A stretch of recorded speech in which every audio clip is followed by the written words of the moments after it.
Hey, what's going on, everybody? It's BDF44 coming at you with another video. So, I was watching Woj and Low podcasts on YouTube, and they were talking about all the stuff that's going on. And one of the prospects, one of the deals, possible deals that were said, kind of prompted me to kind of just go off into my own little rabbit hole. And this is what I wanted to come to you guys with today. So the trade that he was talking about was Kyle Lowry. Maybe not a trade, but Kyle Lowry to the Pelicans. I think Kyle Lowry is actually a free agent, but that's not important. You'll see what I mean.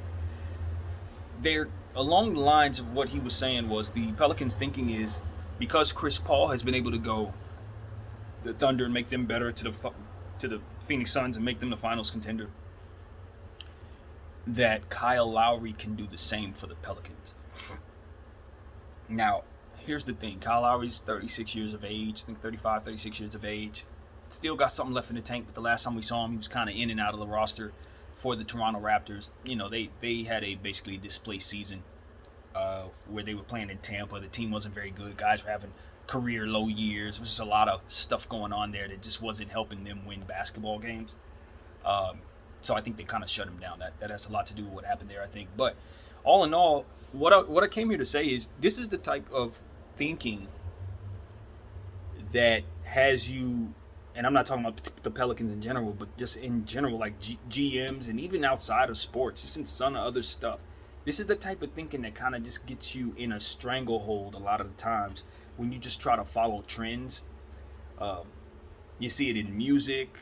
One sound works, and now everybody in their family wants to come out with the same type of sound.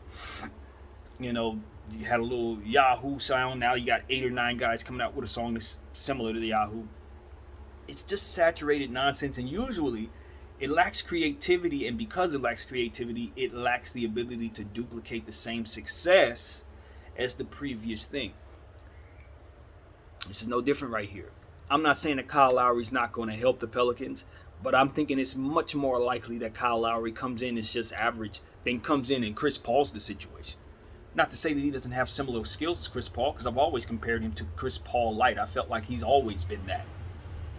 But you're essentially going to pay $20+ million to a 36-year-old guy because you're hoping he can do something for your roster that another guy did for another roster.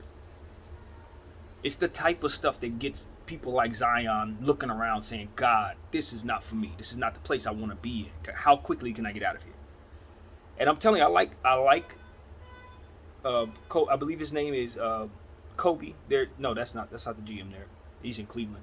Who's the GM in Pelicans? That's David Griffin. So David Griffin, I would expect, is not necessarily the mind behind this, because this isn't the type of thinking that I would imagine comes from David Griffin. This is the type of thinking that comes from somebody maybe above David Griffin who says, "See what Chris Paul did? I want our guys to do that. Lonzo Ball is not quite what I want him to be, and I'm not going to pay him that. But if you can get me Kyle Lowry, somebody who doesn't really..." Here's the thing. Is Kyle Lowry a better player than Lonzo Ball today? Sure. I think you could still say that. I think Kyle Lowry is still in the space where you could say that. If you put him on the same floor with Lonzo Ball, I expect him to have more production than Lonzo Ball in general today. Is that going to be the truth for much longer? Of course not. Like I said, Kyle Lowry's 36. He'll be gone soon. Lonzo Ball's just stepping into his own. He's barely learning exactly who he is in the NBA, and as he does, we expect him to get better, a lot better. The Pelicans' problems are not that they don't have a point guard. Their problem is that they don't have the proper spacing for Zion to operate. Non-shooting players,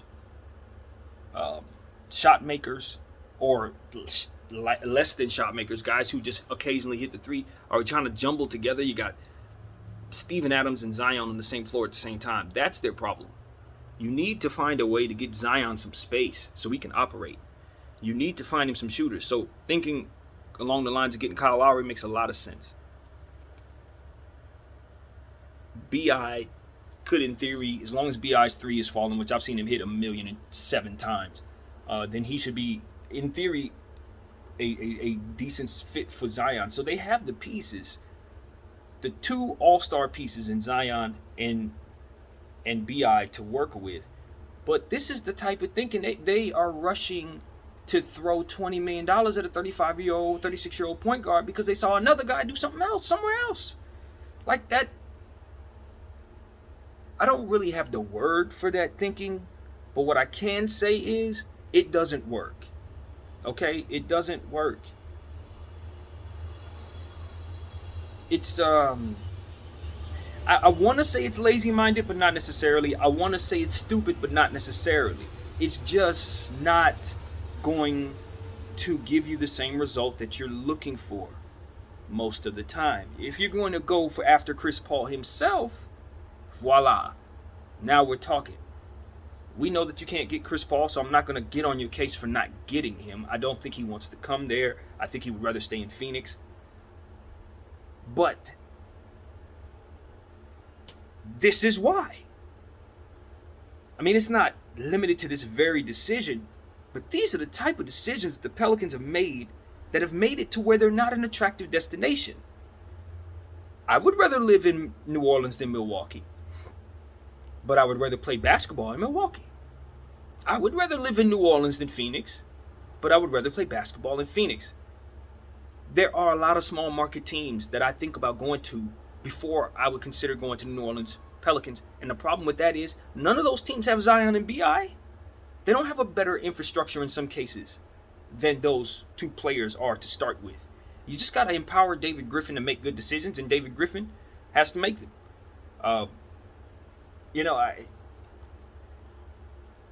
My point of view on the Pelicans is not lacking bias, because I remember as a Laker fan what we went through trying to get AD when I felt like they had long lost leverage with AD and should have traded him.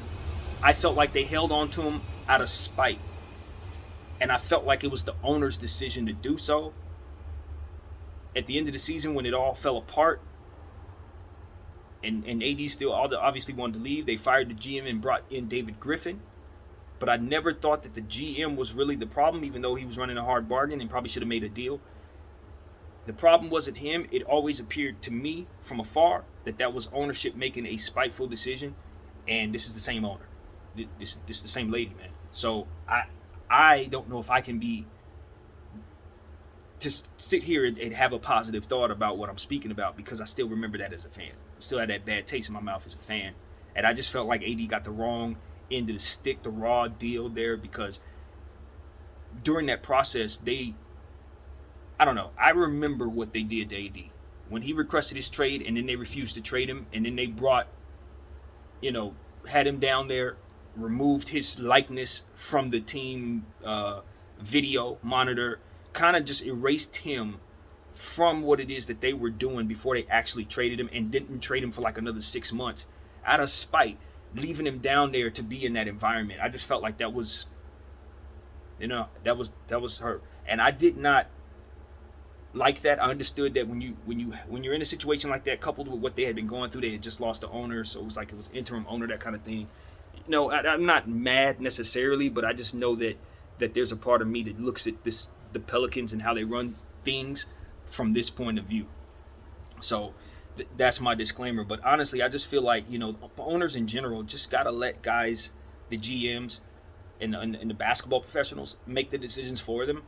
You hire those people because they know what they're doing, and when you step in and make suggestions because you see something working on your TV screen, it doesn't mean that they can translate that into working for you. It's a lot of stuff that goes into the science of basketball, and you can't just ask a guy like Kyle Lowry to come in and just fix your problem because Chris Paul fixed somebody else's problem twice in a row. It stands to reason because the players are similar, but that's not the norm, and it certainly isn't a trend. The trend of the league is to find spacing on the floor with shooting, to make sure you have size now because centers are starting to come into the league, and to make sure you balance your cap so that guys like Chris Paul will look in your direction, so that guys like AD and Zion don't want to leave you. And as long as you're doing things like following trends, saying, "Ooh, look at that worked, let me do that," and not necessarily saying, okay, this is what we need to do to think of a long-term plan that's going to be sustainable for our franchise regardless of who's in our uniform or not. As long as our books are clean, we can always give ourselves opportunities to get better. So the most important thing for the Pelicans, even beyond making sure that everything is straight on the floor, is just making sure that their books are right, making sure that they can balance their cap sheet properly. Bringing in Kyle Lowry is the complete opposite of that type of move.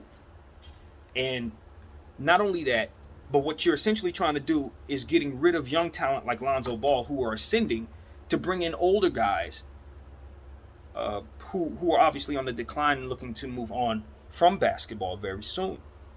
Paying that guy $1 million to get you, and not $1 million because it's going to be a lot more than $1 million, but I'm just saying paying that guy a bunch of money to come in and hopefully just kind of mirror something that somebody else did with a team that isn't structured properly to even allow him to do so. It's not like you're bringing him into the Phoenix situation, because that was a situation that fit Chris Paul. You could see that before he got there. You know, it was a good fit. This ain't a good fit for Kyle Lowry particularly. It's not a good fit for anyone particularly right now. You know, their franchise is their roster's in flux. They're trying to figure out what they're going to do. So that's understandable. But going older, just because you have young players who need to, you know, just because you saw Phoenix do something and it worked, doesn't mean it's necessarily going to work for you. In fact, it's probably not going to work for you because you think that way. So that's kind of along the lines of what I was coming here to say in a roundabout way. I just feel like I don't think it's a mistake giving up on Lonzo Ball if you're the Pelicans, because I think he's ready to move on from you. This is why decisions such as these. Kyle Lowry ain't going to be happy there. He's leaving his home where he won a championship, where he's re-signed twice, a place that he loves being at, Toronto. Even though he was disgraced there this season. He was looking forward probably to going back there this coming season. So for him to go into the Pelican situation where you got this type of stuff going on, what does that do for him? How does that put him in a position to feel good about his career going forward? It doesn't. You're bringing him to a situation where he's already going to come in with the wrong mindset probably, because he's like, I'm not Chris Paul. This ain't the Suns. I don't want to be here. I want to be on the Lakers. I want to be on the Heat. I want to be in places where I can win. I want to be in Toronto, where I know is home. New Orleans, stop creating an environment that people are not going to want to be in. Stop bringing people to situations that they don't want to be in. Make your situation a situation people want to be in, and then people will want to be there. It's as simple as that. My name is BDF44. Thank you all for watching.